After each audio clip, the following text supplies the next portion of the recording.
Living with a functional alcoholic spouse. Let's get something straight. There is no such thing as a functional addict or alcoholic.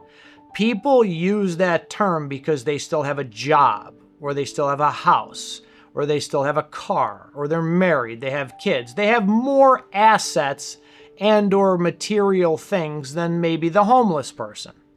So when people say functional, define functional. Because they're still living in your home, driving you crazy. They're still holding down a job they're going to lose soon anyway. They're still driving their car, maybe even impaired. I get the concept of functional. And at the end of the day, addiction and mental health and alcoholism is defined by behavior. I can tell you now, I have intervened on all walks of life. And whether you're a 25-year-old heroin addict with nothing, or you're a high-level CEO with everything, you think the same way. They think the same way in rehab. Selfish, self-centeredness, resentful, finger-pointing, blame-throwing, self-esteem issues. It's textbook behavior.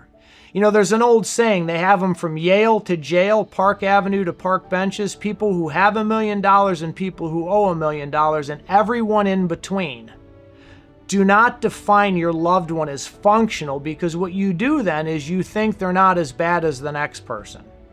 It's just like in Alcoholics Anonymous. The first thing they say before somebody gives a lead, they call it, like addresses like a group of people, is don't compare yourself out of the room.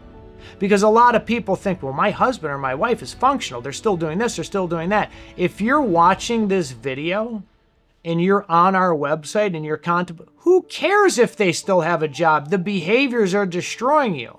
What difference does it make if they're still working or still have a home and you're miserable? Sure, there's a problem where it gives them a psychological justification. They're not as bad as the next guy, but I can tell you this. The functional alcoholic is just as bad mentally and behaviorally as somebody who you would not classify as functional. So that word functional, all as it does is keeps you from addressing the problem sooner, because you define how bad they are as to whether or not they still have a job and a home. And that's not how you fix or treat addiction.